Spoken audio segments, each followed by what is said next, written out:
විභාගෙට ලකුණු එකින් එක එකතු කරගන්න අනිවාර්යෙන් මේ වීඩියෝ එක ෂෙයා කරන්න. අපි දැන් බලමු VG විභාග ගුණ කිරීම සහ බෙදීම සම්බන්ධයෙන් සාමාන්‍ය පෙළ විභාගයට ඇවිත් තියෙන මේ වගේ ගාණක් හදාගන්නේ කොහොමද කියලා. මුලින්ම අපිට තියෙනවා 2019 VG විභාග බෙදීම ගාණක්. එතකොට අපි කරන්න ඕන අපි කලින් වීඩියෝ එකේදී කියලා දුන්නා බෙදීමේ ගණන් කොහොමද හදන්නේ කවදාවත් VG විභාග නෙමෙයි මොන જાතිය විභාගුණත් බෙදන්න බෑ. ඒ නිසා බෙදීම ගුණ කිරීම කරලා මෙයාලා පරස්පරය කරනකොට 4x උඩට යනවා 3a පහළට එනවා. ඊට පස්සේ අපි බලනවා හරස් ගුණිතය නැත්නම් හරස් 4 බෙදෙනවද කියලා.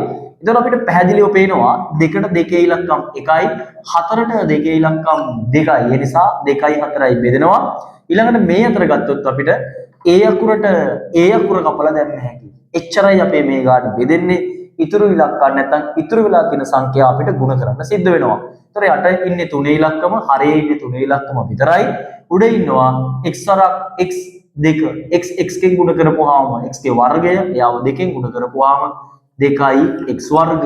ඔන්න 2019 ගාන. අපි යනවා 2020 ගානට. ඒක පැහැදිලිව ගුණ කිරීමක් තියෙන නිසා පරස්පර කතාවක් නැහැ.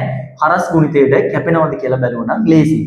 ඔව් අපිට පේනවා 3ට 3 ඉලක්කම් 1යි 6ට 3 ඉලක්කම් 2යි ඒ දෙන්න 3ෙන් බෙදුනා x අකුරට x අකුර කැපිලා ගියා. මේ අතට ගත්තාම y ට මෙතන y ලා දෙන්නෙක් ඉන්නවා. ඒ y ලා දෙන්නෙකින් එක්කෙනෙක් කැපුණාම තව එක y කෙනෙක් ඉතුරුයි.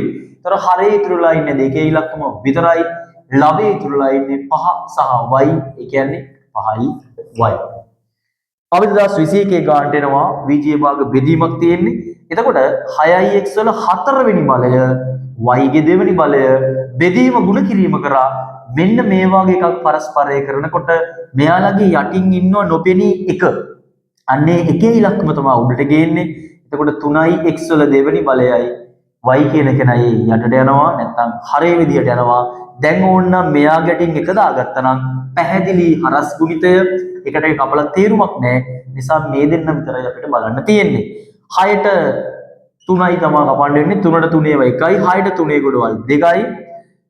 y ලා කැපුවොත් x ලා කැපුවොත් x ලාගේ 4 වෙනි බලයක් තියෙනවා. ඒතර x ලාගේ දෙවෙනි බලයට x ලාගේ 4 වෙනි බලය ගියපුවාම තව x ලාගේ දෙවෙනි බලයක් ඉතුරු වෙනවා. මොකද 4ට 2යි අඩු වෙන්නේ. තව දෙන්නෙක් ඉතුරු වෙනවා. මෙතන ඉන්නවා y කෙනෙක්, මෙතන ඉන්නවා y ලා දෙන්නෙක්. y ලා දෙන්නෙක් ඉන්න නිසා මෙතන එක y කෙනෙක් ඉතුරු වෙනවා. අපිට පේනවා හරේ කිසි කෙනෙක් ඉතුරු නැහැ. ලවයේ ඉතුරුයි 2යි x වර්ගයි y අකුරයි. එහෙනම් අපිට උත්තරයක් එනවා 2යි x වර්ග y කියලා. අපි ඊළඟට බලමු 2022 ගාන. එයා VG විභාග බෙදීම සහ ගුණ කිරීම කලවමිය තියෙන ගානක්. අපි මේ ගාන මේ විදිහටම හදාගන්න එක අපිට ලේසි. එහෙම නැත්නම් මේක පැත්තෙන් බෙදී බෙලපුවා ලියලා හදන්න පුළුවන්. ඒක කරදරයි. නිසා මේ විදිහට අපි මේ ගාන හදලා බලමු. 7ට 7 ඒවා 1යි, මේ 7ටත් 7 ඒවා 1යි. x අකුරට x අකුරු දෙකක් තියෙනවා මෙතන. මේ x අකුරට මෙතනින් එක x අකුරක් ගියපුවාම තව එක x කෙනෙක් ඉතුරු වෙනවා. y ලා දෙන්නෙක් ඉන්නවා. මෙතන y ලා තුන් දෙනෙක් ඉන්නවා. එක y කෙනෙක් ඉතුරු වෙනවා. ඔච්චරයි මේක කැපෙන්නේ. එතකොට හරේ ඉතුරුලා ඉන්නවා y අකුර, උඩ ඉතුරුලා ඉන්නවා x අකුරයි 3යි. ඒ කියන්නේ 3යි x. 2023 ගාන VG විභාග බෙදීමේ ගානක්. එතකොට 3යි xy බෙදීම 2 මේ බෙදීම ගුණ කිරීමක් කරා මෙයාව පරස්පරය කරනකොට 4 ඉලක්ක මුඩට ගියා. 9යි y පහළට ආවා. හරස් ගුණිතයට බෙදෙනවද බැලුවා. 2ට 2 ගොඩවල් 1යි, 4ට 2 ගොඩවල් 2යි. මෙතන තියෙනවා y අකුරට y අකුර කපලා දැම්ම හැකි. 3ට 3 ගොඩවල් 1යි, 9ට 3 ගොඩවල් 3යි. ඔන්න බෙදුවා. දැන් හරේ ඉතුරුලා ඉන්නවා 3 ඉලක්කම. ලබේ ඉතුරුලා ඉන්නවා x අකුර සහ 2. එහෙනම් දෙවරක් x 2යි x. 2024 ගාන VG විභාග බෙදීමක් සමග ගුණ කිරීමකුත් තියෙනවා. අපි බලමු මේක කොහොමද හදන්නේ කියලා. මේක අපිට ලේසි. මේ බෙදීම මේ අතර ලියාගත්තා නම් ලේසි. එහෙම නැත්නම් දැන් අපි හදන්න ආපු රටාව ඒ විදිහටම හදමු. බෙදීම ගුණ කිරීමක් කරා මෙයාව පරස්පරය කරනවා කියලා කියන්නේ මම අර කලින් ගානෙත් කිව්වා මේ යට ඉන්නේ එක උඩට එනවා. මෙයා යටට යනවා. 8යි xy. මේක කෙලින්ම අපිට මේ 8යි xy මෙයාගේ යටින් මෙන්න මෙතනින් ලියන්නත් පුළුවන් මේ 8යි xy කියලා. ඊට පස්සේ කපලා දාන්නත් පුළුවන්. නමුත් දැන් අපි හදාගෙන ආපු රටාව ඒ විදිහටම හදලා බලමු. එතකොට අපිට පේනවා මෙතන y ට y කපලා දැම්ම හැකි. x ලා එක්කෙනෙක් ඉන්නවා. මෙතන x ලා දෙන්නෙක් ඉන්න හින්දා එක x කෙනෙක් ඉතුරු වෙනවා. ඔව් තව තියෙනවා 2යි 8යි කැපෙනවා 2ට 2 ඒවා 1යි 8ට 2 ඒවා 4යි. ඒතකොට අපිට පැහැදිලිව පේනවා හරේ ඉතුරුලා ඉන්නේ 4 විතරයි.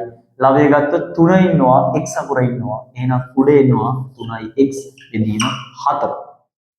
සාමාන්‍ය පෙළ විභාගයේන මෙන්න මේ වගේ පොඩි ගණන් එකින් එක හදලා ලකුණු ටිකෙන් ටික අපි එකතු කරගමු. ඔයගොල්ලෝ කරන්න ඕන YouTube එකේ අපිව subscribe කරලා තියාගන්න එක සහ TikTok එකේ සහ Facebook එකේ අපිව අනිවාර්යෙන් follow කරලා තියාගන්න. ඒ වගේම සාමාන්‍ය පෙළ විභාගයේ ලියන 10 11 ශ්‍රේණි වල ඉන්න ඔයාගේ නංගිට මල්ලිට දුවට පුතාට ඔයාගේ යාළුවටත් මේ විදිහට මේ වීඩියෝ බලලා සාමාන්‍ය පෙළ විභාගයට ලකුණු එකින් එක එකතු කරගන්න. අනිවාර්යෙන් මේ වීඩියෝ එක ෂෙයා කරන්න.